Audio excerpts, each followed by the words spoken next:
que ha hecho sobrevivir a las mejores estrategias.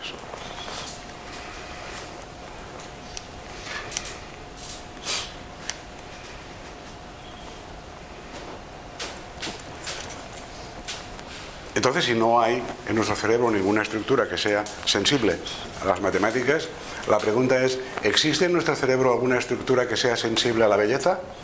Esta es la pregunta que nos interesa conocer ahora que vamos a meternos con el síndrome de Stendhal, ¿no?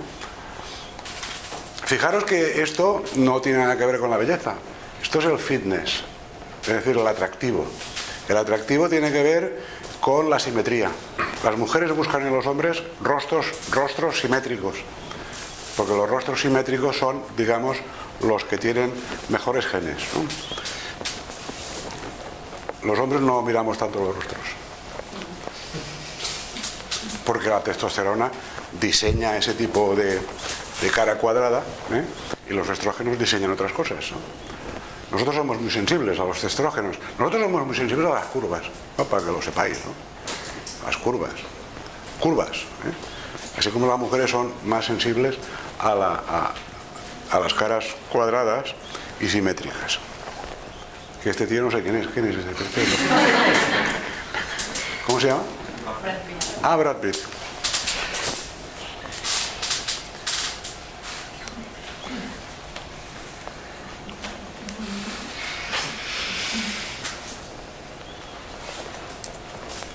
Dicho de otra manera, que aparte de la simetría y todo eso que os acabo de contar, aprendemos a considerar bello lo que hemos aprendido a considerar como bello, dependiendo de la época y de la instrucción de cada cual, ¿no?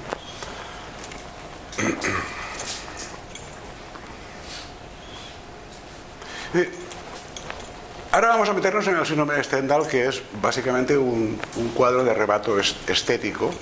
Ahora os contaré cómo se produce esto del síndrome de Stendhal, porque es un cuadro muy curioso que lo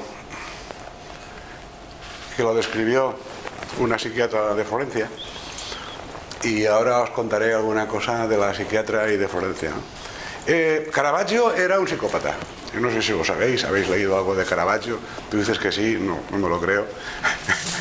Caravaggio era un psicópata de esos que se meten en duelos y en peleas tabernarias y que matan gente y que lo persigue la ley y que se va de aquí para allá. Bueno, pues aparte de ser un psicópata, era un genio.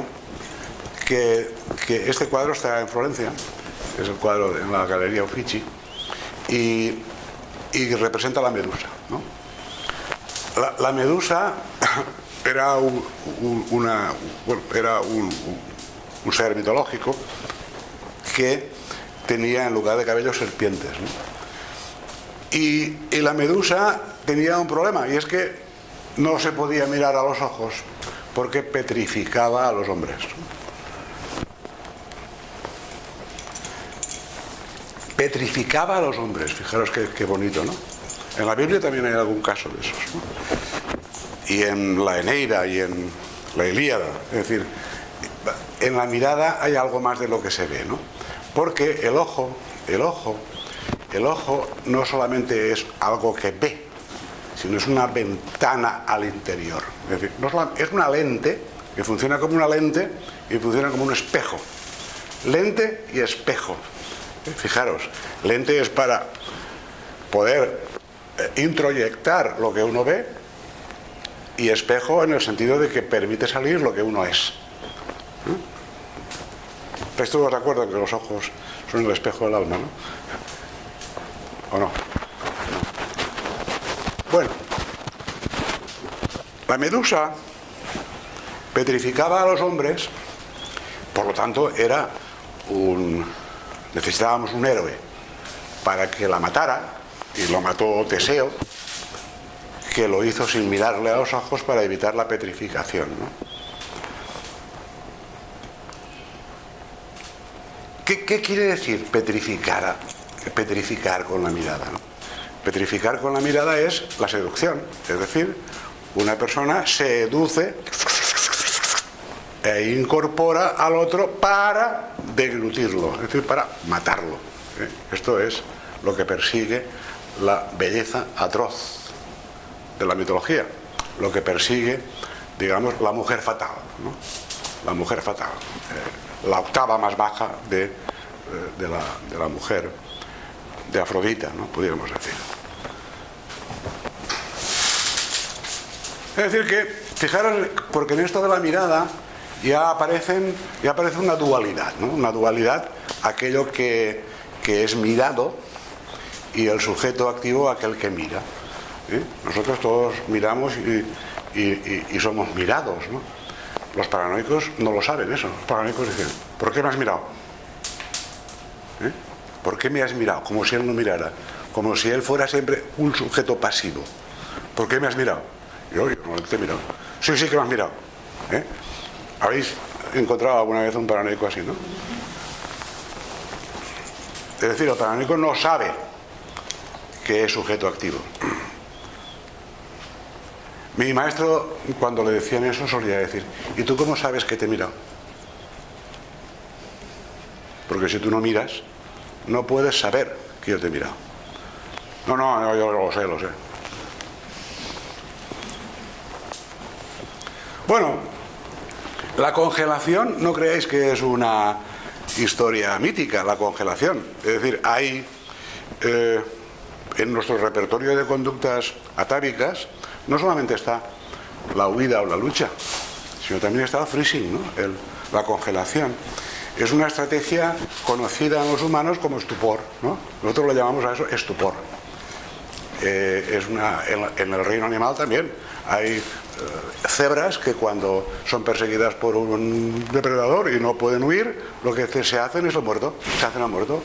O tienen un ataque epiléptico, con lo cual el depredador se queda confundido y no sabe qué hacer, porque los depredadores están diseñados para atacar presas vivas, no presas muertas, ¿no? Entonces uno como que se queda un poco, digamos, desencantado de haber perseguido a una gacela que se hace el muerto, ¿no? Y a veces funciona como estrategia de escape. Y ahora vamos a hablar de un fenómeno que es fundamental para que entendáis lo que es el síndrome de Stendhal, que es la captura icónica. La captura icónica es el mismo fenómeno de fascinación entre el objeto que es mirado y sujeto que mira. Es como un cuadro hipnótico, un trance. Es decir, hay una persona que mira, otra persona que es mirada, y uno no puede dejar de mirar, ¿no? Uno no puede dejar de mirar eso, ¿no? Entonces ese fenómeno se llama captura icónica, y el que mira se siente a su vez deglutido por el mirado, ¿no? Como si le atrapara, ¿no? Yo no sé si habéis visto alguna vez el cuadro Las Meninas de Velázquez, que fue el que inventó este fenómeno de que el espectador está en el cuadro, ¿no? Como que parece que estás dentro, ¿no? en el cuadro. Bueno, pues el síndrome de Stendhal es un cuadro curioso que fue descrito por Graciela Magherini, que es una psiquiatra de Florencia, y que lo describió en pacientes que llegaban a Florencia en visita cultural y a los que sobrevenía una especie de ataque durante la contemplación de determinadas obras, ¿no? Esto es lo que le pasaba a la gente que va allí. Lo interesante de eso es que eso solamente les pasa a los que van allí, pero no a los italianos, y menos a los florentinos, ¿no? Es decir, una cosa misteriosa, ¿no? ¿Cómo es posible que a los de aquí no nos coja, como si estuviéramos inmunizados, y a los de fuera sí, ¿no? Bueno, este cuadro fue descrito por Stendhal, que se llamaba Henri Bayle, que es un escritor francés y que inauguró el romanticismo en Francia, y que habréis leído todos Rojo y Negro. Si no lo habéis leído, pues deberíais hacerlo antes de que acabéis el Mir, porque Rojo y Negro es una obra maestra, ¿no? Rojo y Negro hace referencia a que en aquella época o eras soldado o eras cura. Me refiero a los pobres, ¿no? O eras soldado o eras cura, no podías ser otra cosa. Entonces Rojo y Negro va de la historia de una persona, y esta fue la novela por la que se conoce a Stendhal, pero también es conocido por otras cosas, y es porque describió en sí mismo el síndrome de Stendhal. Saliendo de Santa Croce me latía el corazón, la vida estaba agotada en mí, andaba como con miedo a caerme. Es decir, describe un cuadro que lo podéis ver aquí, que es un cuadro pues de taquicardias, mareos, sensación de falta de aire, fenómenos disociativos como sensación de levitar, y más raramente se han descrito impulsos destructivos dirigidos a las obras contempladas, miedo a perder el control y a veces desorganizaciones psicóticas y alucinaciones. Es decir, que hay gente que en Florencia pues se pierde en un jardín, no recuerda nada, amnesias psicógenas, en fin, un cuadro disociativo, de ansiedad o como lo queramos llamar, ¿no? Esto fue lo que describió la doctora Magherini. Y además, esto no tiene nada que ver con los arrobamientos de los místicos, en el sentido de que es una experiencia desagradable, no es una experiencia, digamos, de éxtasis, ni una experiencia para repetir, sino que es una experiencia que acaba en urgencias, ¿eh? No es una cosa agradable, ni simpática, ni que proporcione ningún tipo de conocimiento, sino que más bien se trata de algo desagradable que termina las más de las veces en urgencias, ¿no? Y a veces con ingresos psiquiátricos, porque la doctora Magherini en su libro pues describe una serie de personas que acabaron psicóticos, ¿no? Y ella describió este cuadro precisamente en personas que, una mayoría de mujeres, viajando solas, que desconocen el idioma, que no son especialistas en arte, pero que saben que se encuentran frente a obras maestras de la conciencia humana. Estas personas afectadas tienen noticia de estas obras de una manera u otra. Y el cuadro clínico no afecta a los italianos. Esto ya nos va dando alguna pista de por dónde va esta patología, ¿no? ¿Por dónde va? ¿Por dónde va?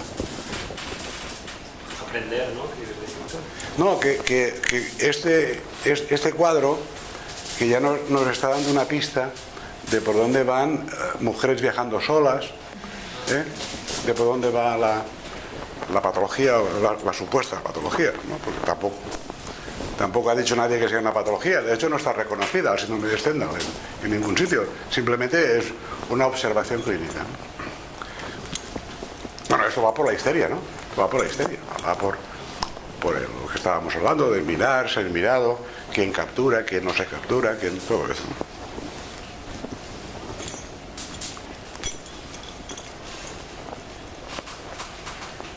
¿Quién mira a quién? Yo diría que esta mirada es una mirada muy capturadora, ¿no? Parece como, dan ganas como de zambullirse, ¿no? En el cuadro, ¿no? Este es el mérito el mérito de Leonardo, ¿no? Fijaros, porque esto ya es una teorización de un psicoanalista que ha estudiado este fenómeno de la captura icónica. Un cuadro como este es a la vez objeto, es mirado, y sujeto, depredador y presa. Parece que nos observa y parece querer capturarnos hacia el interior, y nos divide entre sujetos y objetos. Nos seduce a la vez que somos incapaces de apartar la mirada de él, ¿no? Esto es una descripción de lo que es la captura icónica, ¿no? La captura de la imagen, ¿vale? Aquí tenéis otro cuadro de Caravaggio donde podemos reflexionar sobre esto de la captura icónica. En este caso no nos mira, se mira a sí mismo, Narciso. Este es el otro cuadro de Bruegel, que también ha sido citado por la doctora Magherini, porque aquí hay unos pies que parecen emerger del agua, que es la caída de Ícaro, que parece arrastrar al espectador. Todos estos cuadros están en Florencia y todos estos cuadros han sido citados por la doctora Magherini como precipitantes de este cuadro, ¿no?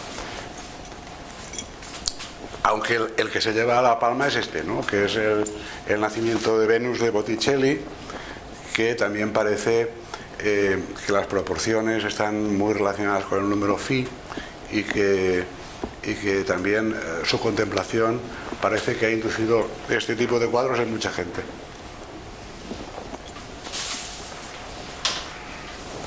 ¿Vosotros habéis ido a Florencia?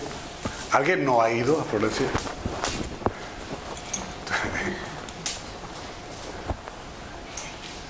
Tú te tienes que ir, aprovecha.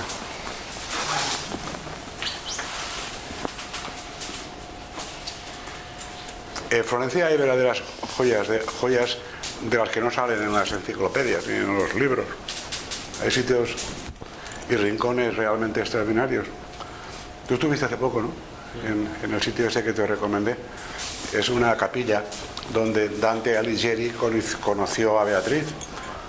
Una capillita que es más pequeña que este cuarto, en un callejoncito, ¿no?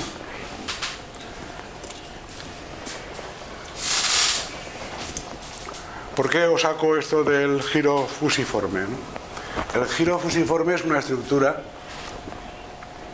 enclavada entre el lóbulo temporal y el lóbulo occipital y que tiene que ver con la identificación de rostros, ¿no?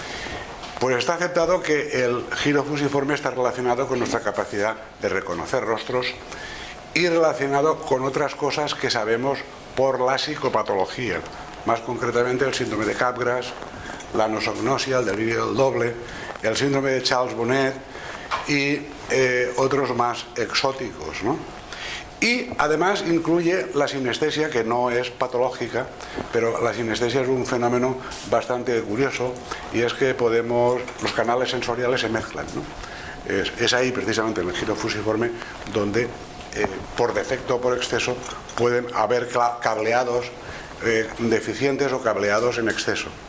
Pues la sinestesia parece ser que es una habilidad de giro fusiforme que interpreta estímulos de un canal como si fueran de otro. Por ejemplo, puede ponerle color a las notas, ¿no? Pero no solamente eso, ¿no? Puede hacer más cosas. El giro fusiforme tiene mucho que ver con la sinestesia y la sinestesia tiene mucho que ver con el síndrome de Stendhal. Esto ya lo he dicho antes. Es decir, el síndrome de Stendhal no sería una sinestesia sensorial, sino una sinestesia en la disposición de huir o atrapar la presa. Es decir, una sinestesia donde hay una confusión, como le sucedía a los calamares y a los congrios, que no saben qué hacer, no saben si huir o quedarse, ¿no? Un poco esto es lo que es un sentido de sinestesia bien distinto, ¿no? Hay gente que tiene una sinestesia muy curiosa, y es que cuando le pegan a otro lo siente él, ¿no?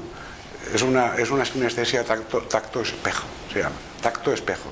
De si yo veo que tú le estás pegando a alguien, pues lo siento como si me pegaras a mí, no en el sentido metafórico, sino en el sentido real. Yo noto los bofetones, ¿eh? Esto se llama sinestesia tacto espejo, que es rara, porque la más frecuente es la sinestesia de color y de nota.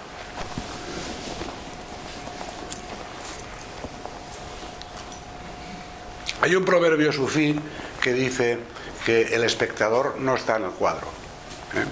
Es decir, que el que mira está fuera. Pero si miráis este cuadro, pues podéis ver que a veces esto no es verdad, porque este está mirando a esta, que a su vez está mirando a él, pero somos nosotros los que estamos mirándole a los dos, ¿no? Es decir, hay como aquí una trilogía.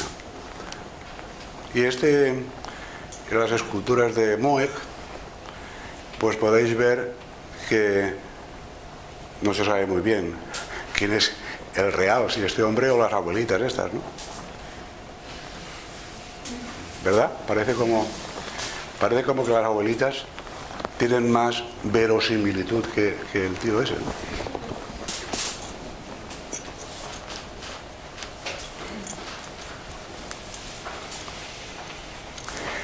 Es decir, el síndrome de Stendhal, sea o no sea un cuadro psicopatológico, lo que es cierto es que representa una patología de la identificación. Y ahora voy a hablaros, para acabar pues, de la identificación, a ver si consigo que entendáis ese concepto, que es un poco extraño y lo utilizamos mucho, pero a mí me da la impresión de que no acaba de penetrar en vuestro sistema de reconocimiento, ¿no? Bueno, la identificación, como sabéis, fue un mecanismo de defensa que describió Freud, ¿no? Freud fue el primero que habló de identificación y además lo hizo a través de identificarlo como un mecanismo de defensa. Es decir, ¿un mecanismo de defensa qué es? Un mecanismo de defensa es una tecnología que nuestra mente pone en marcha para eludir la ansiedad, es decir, para eludir el peligro, para eludir la ansiedad, para eludir el sentimiento de culpa, para eludir el sentimiento de deuda, para eludir todo aquello que es desagradable, ¿no? Y además es un mecanismo inconsciente, es decir, no es una cosa que la podamos hacer adrede, ¿no? Sino que es una cosa que nos viene de serie a través de nuestro inconsciente. Es decir, la identificación es una manera de ir más allá en la relación de objeto. ¿Esto qué quiere decir? A ver si lo puedo explicar. Yo tengo cosas de mi padre, y tengo cosas de mi madre, y tengo cosas de mi amigo Vicente, y tengo cosas de mi amigo Carlos, y tengo cosas de aquella gente que le he ido copiando cosas, ¿no? Mimetizando cosas. Es decir, no me quedo con el objeto entero, como hacía Medusa. Me quedo con rasgos, ¿no? Me quedo con trozos. Eso es normal. Y lo hacemos todos. Es decir, todos somos plagios de otros. Nos gustan las mismas cosas, tenemos el mismo tono de voz, nos enfadamos por los mismos rollos que nuestro papá, que nuestra mamá, que nuestros amigos, aquellos que tuvieron influencia en nuestra infancia o adolescencia. Es decir, nos gustan incluso los mismos grupos que al padre de Belda. Es decir, hay como un mecanismo, ¿verdad?, de aprovisionamiento, de comerse, ¿no?, de autofagia, ¿no?, de los demás, ¿no? A eso se le llama identificación, y eso es normal. Lo que no es normal es identificarse a lo bruto, o creer que uno es Dios, o creer que yo soy el síndrome ese de Cotard, ¿cómo se llama? El síndrome del doble, el síndrome... Mira, Capgras. En fin, eso ya no es normal, ¿no? Es decir, que hay como un grado, como una medida en la cual nuestra identidad se va conformando a través de ese juego de espejos que llamamos identificación. Es decir, y además nos apropiamos de aquello que nos gusta, ¿no? Nos apropiamos de aquello que nos resulta agradable. Yo me identifico con mi padre porque le veía muy grande cuando era pequeño y yo quería ser igual de grande. Y un día le vi el pene y dije, joder, yo quiero como ese. Es decir, esa admiración que tenemos por nuestros padres cuando somos pequeños, eso está propiciado porque nos resulta agradable, es decir, porque lo queremos robar, lo queremos poseer por valioso, ¿no? Y además podemos hacerlo no solamente con lo que nos gusta, sino con lo que nos da miedo, con lo que nos perturba. Eso se llama identificación con el agresor. Si un niño vive en un entorno donde su padre es un bruto, pues al final se hace igual de bruto que él. ¿Por qué? Porque se identifica con él por miedo. ¿Vale? Es decir, que nos podemos identificar por algo porque es más fuerte, más valioso, más listo, más encantador que nosotros mismos, o bien por todo lo contrario.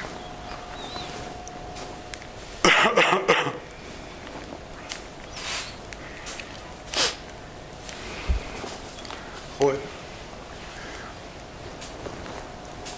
Es decir, la identificación sería la apropiación de un intangible que se atribuye o fue de otro y luego se olvida de que ha sido de otro. Y creemos que eso es la identidad.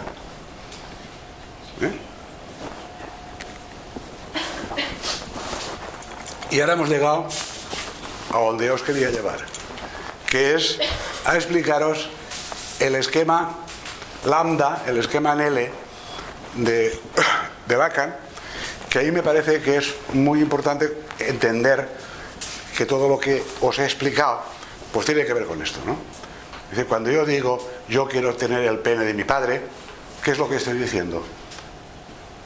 Me estoy moviendo en este eje, el eje imaginario, el eje del espejo.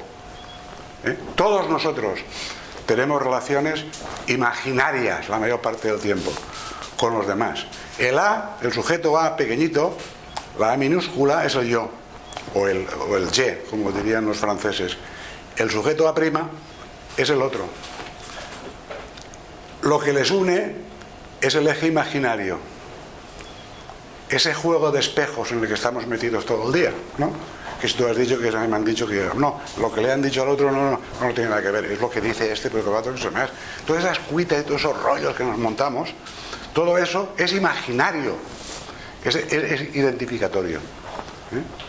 ¿Por qué no tiene en cuenta a la A mayúscula, que es el símbolo?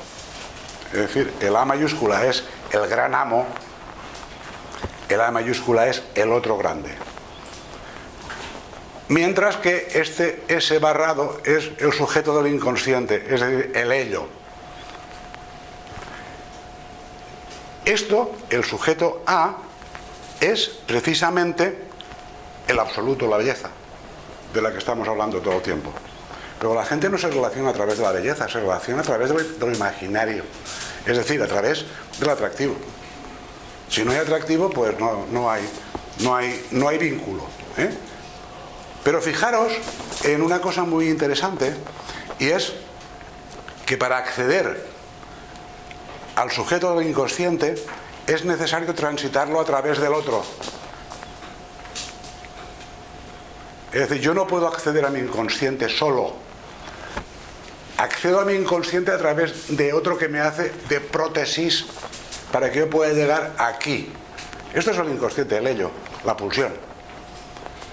Y está barrada porque está sin hacer, está de alguna manera biseccionada y nos deja en eso que decimos falta. Tenemos una falta, y esa falta es el deseo.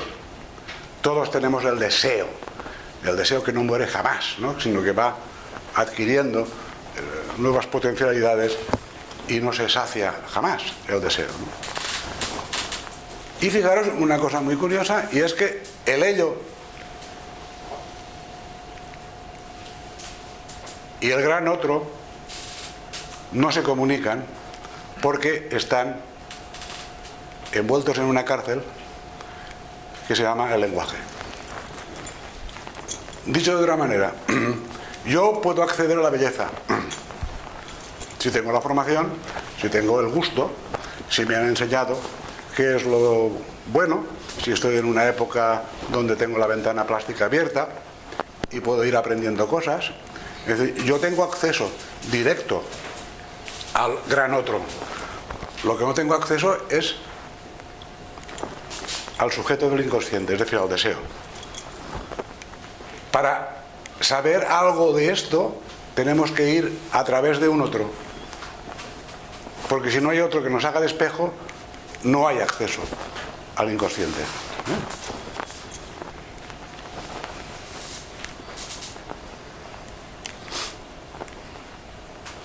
¿Y qué puñal rompe el muro del lenguaje? Esa es una buena pregunta. No. La captura icónica. Ahora veremos. La identificación es una herramienta evolutiva de nuestra conciencia al servicio de mantener una identidad desgajada del común. Estar dentro y estar fuera, pertenecer y estar excluido. Es decir, la identificación es un movimiento que nos permite incorporarlo de fuera. Y hay otro movimiento que se llama identificación proyectiva, que nos permite manipularlo de fuera a través de lo que hay dentro. Ese movimiento de flujo, reflujo, adentro y afuera, eso precisamente es el juego de identificación-desidentificación. ¿Vale? Esto es el juego permanente en el que andamos en nuestra vida, de construcción, deconstrucción, identificación, desidentificación. Por cierto, que el arquetipo de la identificación es Sagitario.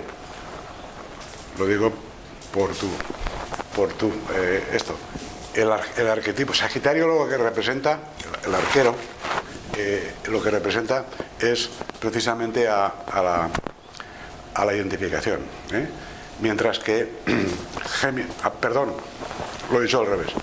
Géminis es el arquetipo de la identificación y Sagitario es el contrario, la desidentificación, ¿eh? Es decir, que las relaciones que construimos con el otro en realidad son ilusorias, pues nada sabemos del otro salvo lo que el otro nos muestra. Hay algo en el otro que es inaccesible, aunque creamos saberlo todo, lo cierto es que no sabemos nada. Y es por eso como que toda nuestra vida discurre en un eje imaginario, en un como si, en una especie de farsa a la que atendemos y consensuamos como si fuera real, ¿no? Yo creo que todos tenéis esa experiencia, ¿no? De decir, ¿esto es verdad o es todo mentira, ¿no?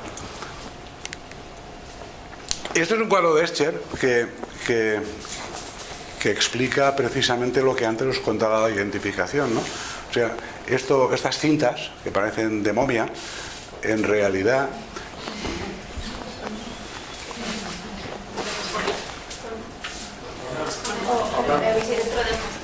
¿Cómo? Entrar al enter mismo y ya está.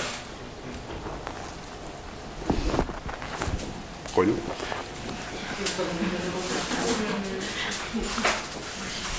Bueno, el cuadro de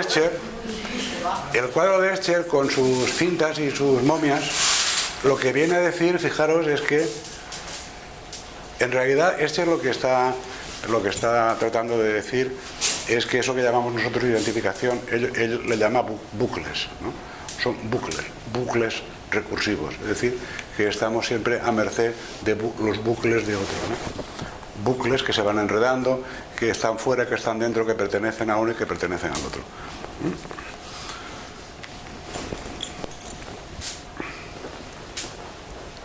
Esto es lo que os he dicho antes, ¿eh?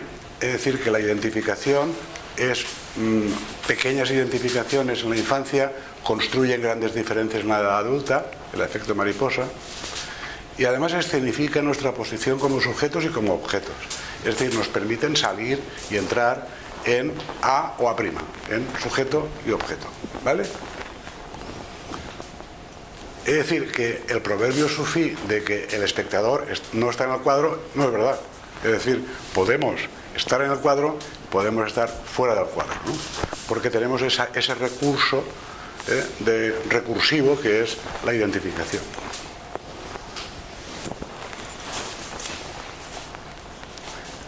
Es decir, lo que sucede es que el que contempla el cuadro no está en el cuadro, pero lo transforma a través de la mirada. Es decir, la mirada del sujeto puede transformar. Entonces, cuando el sujeto, el espectador y el cuadro se confunden, y el borramiento entre sujeto y objeto deviene en catástrofe psicosomática o en deleite sublime, aunque siempre teñido de drama. Es decir, que volviendo a la pregunta que tú hacías antes, Gonzalo,